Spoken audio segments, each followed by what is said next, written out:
Food deserts are areas, usually of low income, where many residents cannot easily access healthy foods. A geo-inquiry project relies on using a geographic perspective, offering a unique lens to analyze the interconnections between both the human and natural world, and to make connections that change their communities. As a class, we gathered thoughts on what we thought food deserts and food insecurities are on. We decided to look further into this problem from the city of Wilmington before additional research on how Wilmington deals with this issue. We gathered what we thought would be an acceptable question as we looked on these steps of forming a geo-inquiry question. We decided to interview Allison Carpin. She is a professor of education in behavioral health and nutrition. She has published widely on topics related to school food, healthy corner stores, and strategies to develop and maintain farmer markets. I don't know if I'll have all the answers prepared right now, but I'll do my best. How about that? Okay, that's great. So, what do you think are the main reasons for food insecurity? I think the major reasons for food insecurity are a lack of equal opportunity, including education in America.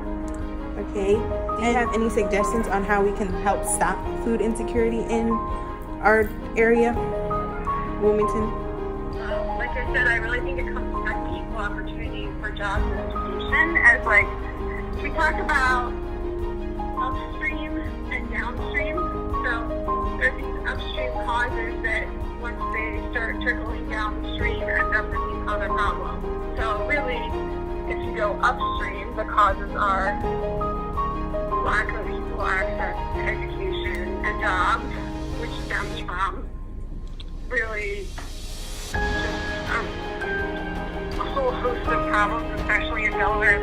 To get additional perspectives, we decided to interview Bright Spots employees. So I was just wondering if you knew a couple reasons for the cause of food insecurity in Delaware specifically. The cause of food insecurity? I would say that one cause is poverty and lack of access. I mean, poverty is just the basic level of not being able to access. First of all, if you live in the city of Wilmington and you have no money, you can't get a car. Public transportation barely takes you out of Wilmington, right? Most people either are struggling to pay rent or live on Section 8 and still can't afford to buy anything more than what they get from the grocery store. So I feel like poverty is one of the other reasons. I would say that the other huge factor is also their criminal background. And how can people around the world help this issue?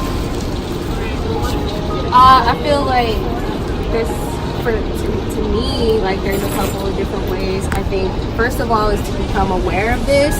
I think that we need to become aware, and we also need to be open and honest about poverty, privilege, access. I think that far too often people aren't having honest discussions. Right? We want to sugarcoat our privileges. We want to say, well, I might have a house and I might go to a good school, but I still struggle. And it's like, that's not an honest conversation, right?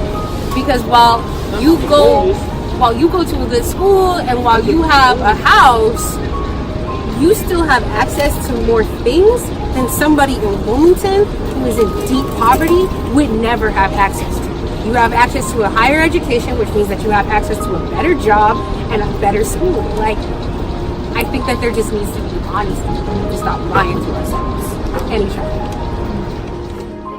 We've learned along the way that poverty and low income is more of the problem contributing to food deserts rather than a shortage of food in Delaware or transportation issues. Processed food prices are decreasing, while healthy food prices are increasing. This contributes to obesity problems as well, since citizens can only afford the unhealthy processed foods. A way to combat this is by joining our school garden movement. We first built our school garden in 2018 with 8 beds and were able to feed our entire school garden during school lunches healthy vegetables. We also donate food to our local Wilmington food banks. Last month, we tripled our garden to 32 beds, now allowing us to make an even bigger impact and feed more food insecure families in our community.